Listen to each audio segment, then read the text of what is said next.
My deduction is, replied Villefort, that my father, led away by his passions, has committed some fault unknown to human justice, but marked by the justice of God.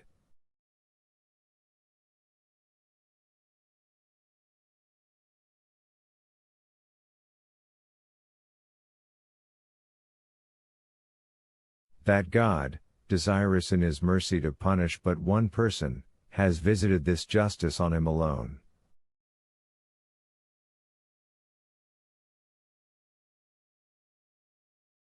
Monte Cristo, with a smile on his lips, uttered in the depths of his soul a groan which would have made Villefort fly had he but heard it.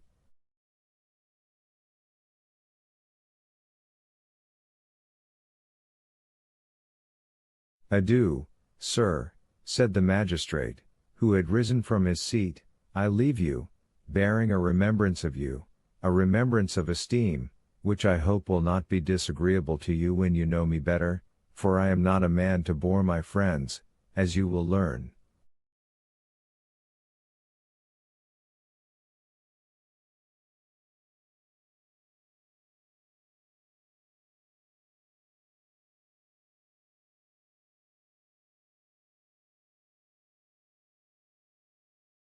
Besides, you have made an eternal friend of Madame de Villefort. The Count bowed, and contented himself with seeing Villefort to the door of his cabinet, the procureur being escorted to his carriage by 2 footmen, who, on a signal from their master, followed him with every mark of attention.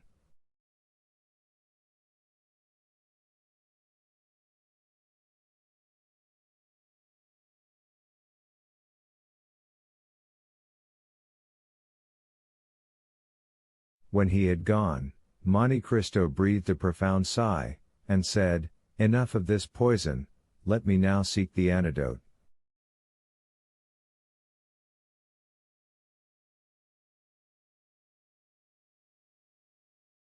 Then sounding his bell, he said to Ali, who entered,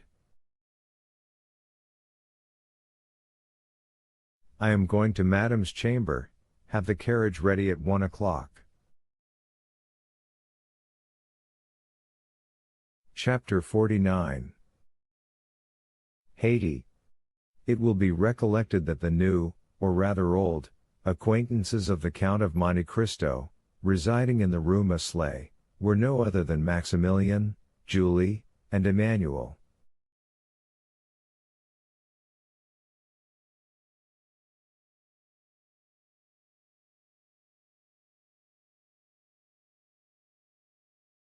The very anticipations of delight to be enjoyed in his forthcoming visits, the bright, pure gleam of heavenly happiness it diffused over the almost deadly warfare in which he had voluntarily engaged, illumined his whole countenance with a look of ineffable joy and calmness, as, immediately after Villefort's departure, his thoughts flew back to the cheering prospect before him, of tasting, at least, a brief respite from the fierce and stormy passions of his mind.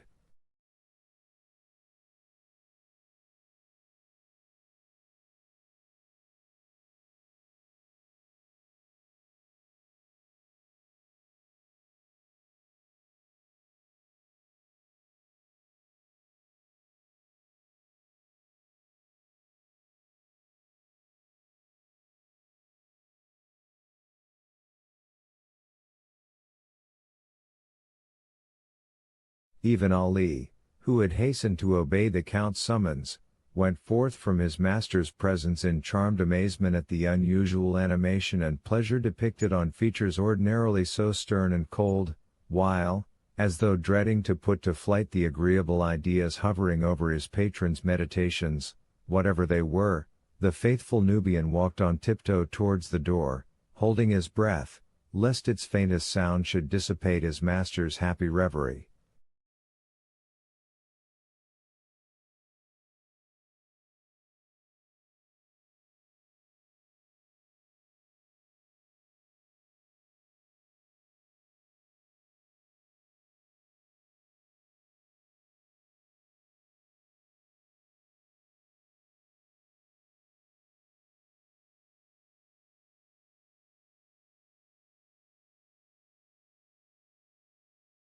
It was noon, and Monte Cristo had set apart 1 hour to be passed in the apartments of Haiti, as though his oppressed spirit could not all at once admit the feeling of pure and unmixed joy, but required a gradual succession of calm and gentle emotions to prepare his mind to receive full and perfect happiness, in the same manner as ordinary natures demand to be inured by degrees to the reception of strong or violent sensations.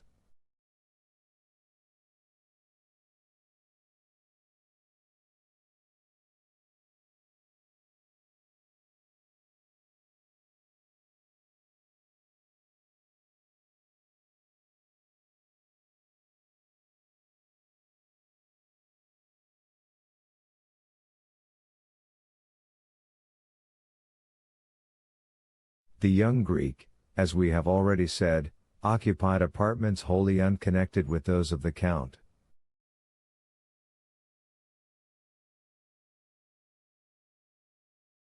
The rooms had been fitted up in strict accordance with Oriental ideas, the floors were covered with the richest carpets Turkey could produce, the walls hung with brocaded silk of the most magnificent designs and texture, while around each chamber luxurious divans were placed, with piles of soft and yielding cushions, that needed only to be arranged at the pleasure or convenience of such as sought repose.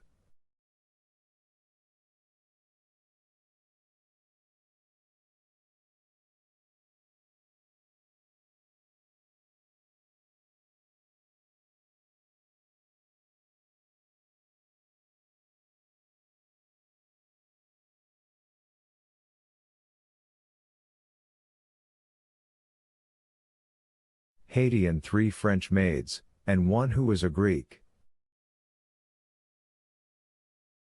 The first 3 remained constantly in a small waiting room, ready to obey the summons of a small golden bell, or to receive the orders of the Ramaic slave, who knew just enough French to be able to transmit her mistress's wishes to the 3 other waiting women. The latter had received most peremptory instructions from Monte Cristo to treat Haiti with all the deference they would observe to a queen.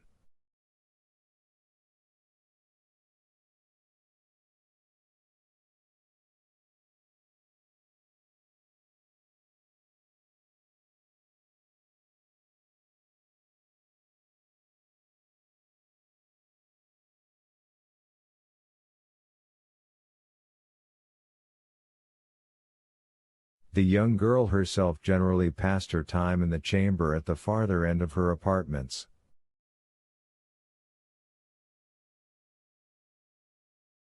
This was a sort of boudoir, circular, and lighted only from the roof, which consisted of rose-colored glass.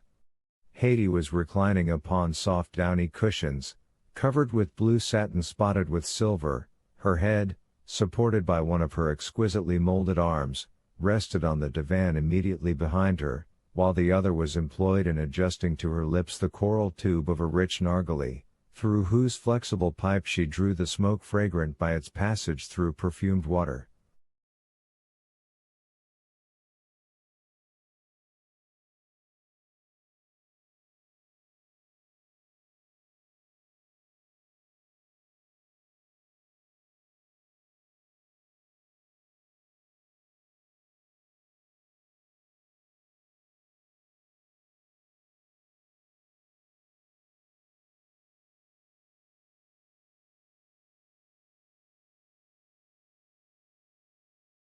Her attitude, though perfectly natural for an Eastern woman would, in a European, have been deemed too full of coquettish straining after effect.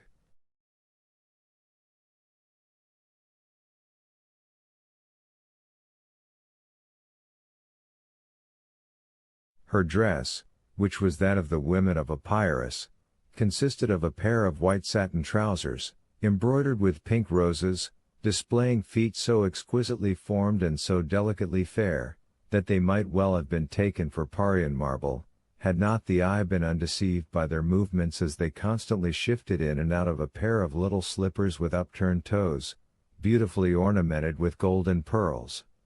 She wore a blue and white striped vest, with long open sleeves, trimmed with silver loops and buttons of pearls, and a sort of bodice, which, closing only from the center to the waist, exhibited the whole of the ivory throat and upper part of the bosom. It was fastened with 3 magnificent diamond clasps.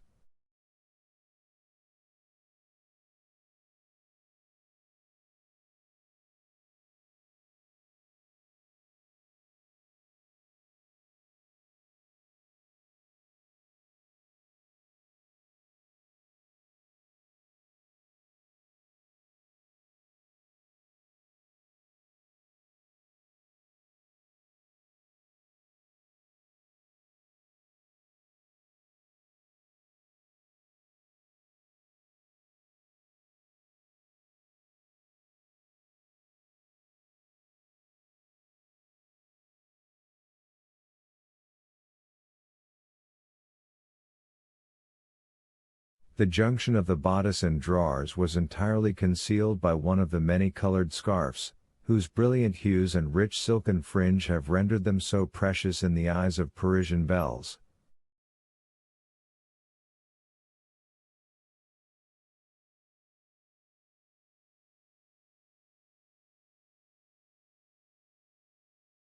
Tilted on one side of her head she had a small cap of gold-colored silk, embroidered with pearls, while on the other a purple rose mingled its glowing colors with the luxuriant masses of her hair, of which the blackness was so intense that it was tinged with blue.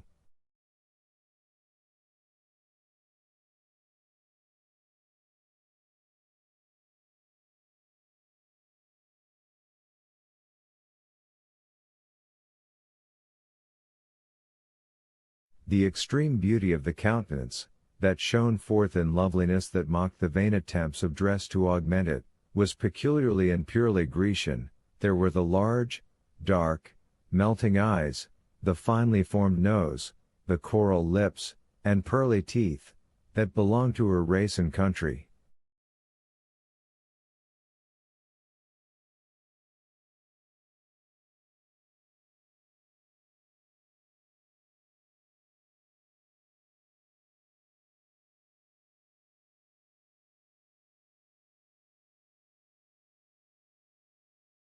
And, to complete the whole, Haiti was in the very springtide and fullness of youthful charms.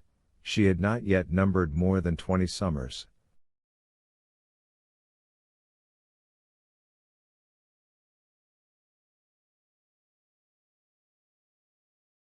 Monte Cristo summoned the Greek attendant, and bade her inquire whether it would be agreeable to her mistress to receive his visit.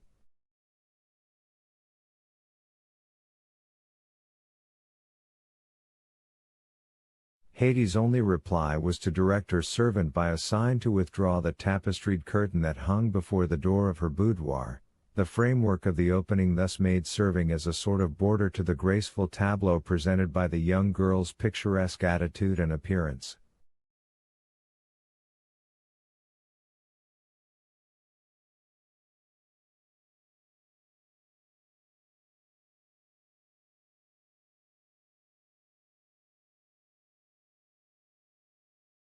As Monte Cristo approached, she leaned upon the elbow of the arm that held the nargileh, and extending to him her other hand, said, with a smile of captivating sweetness, in the sonorous language spoken by the women of Athens and Sparta,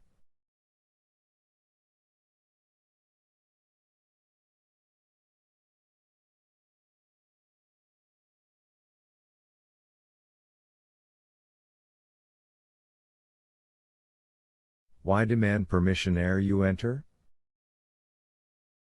Are you no longer my master, or have I ceased to be your slave?"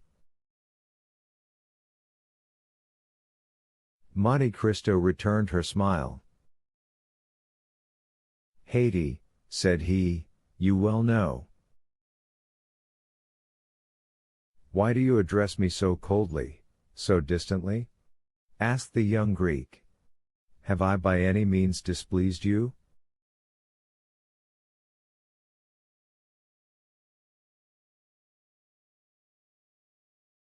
"Oh, if so, punish me as you will, but do not speak to me in tones and manner so formal and constrained."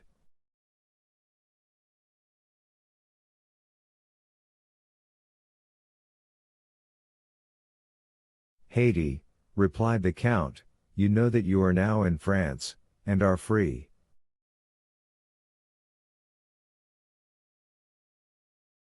Free to do what? Asked the young girl.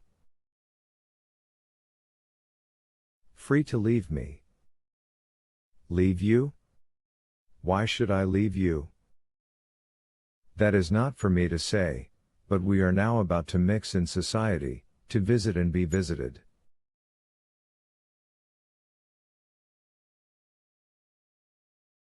I don't wish to see anybody but you.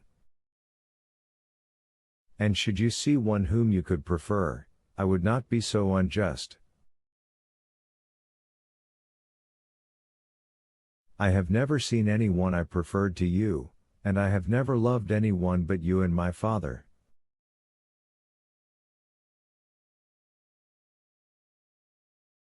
My poor child, replied Monte Cristo, that is merely because your father and myself are the only men who have ever talked to you.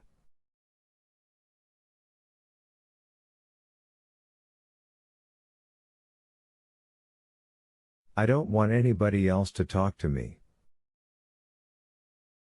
My father said I was his joy, you style me your love, and both of you have called me my child.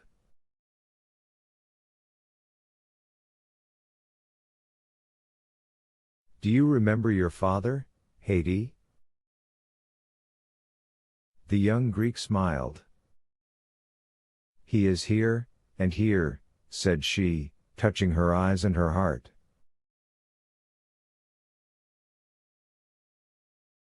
And where am I? Inquired Monte Cristo laughingly. You?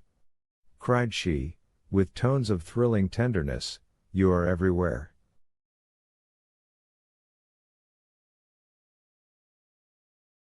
Monte Cristo took the delicate hand of the young girl in his, and was about to raise it to his lips, when the simple child of nature hastily withdrew it, and presented her cheek.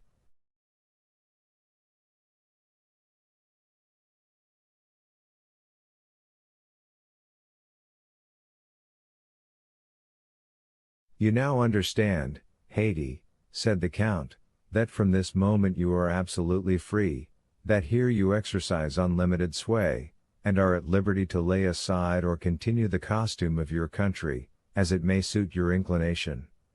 Within this mansion you are absolute mistress of your actions, and may go abroad or remain in your apartments as may seem most agreeable to you. A carriage waits your orders, and Ali and Myrto will accompany you whithersoever you desire to go. There is but one favor I would entreat of you.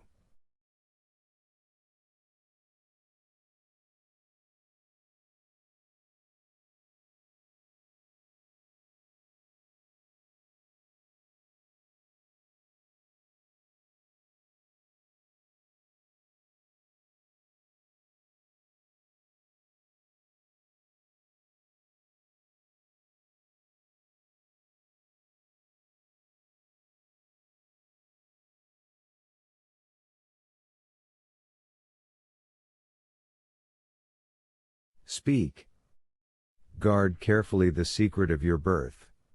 Make no allusion to the past, nor upon any occasion be induced to pronounce the names of your illustrious father or ill-fated mother.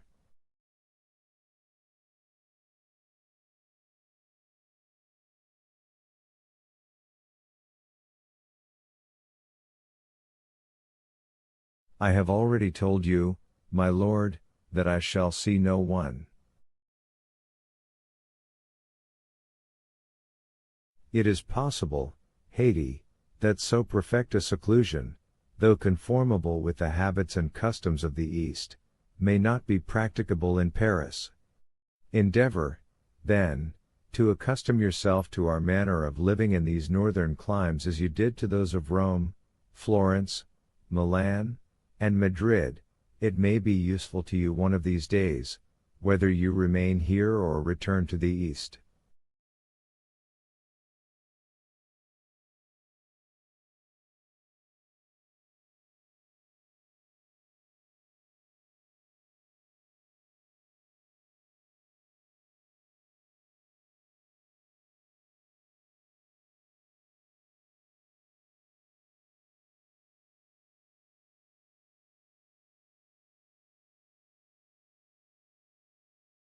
The young girl raised her tearful eyes towards Monte Cristo as she said with touching earnestness,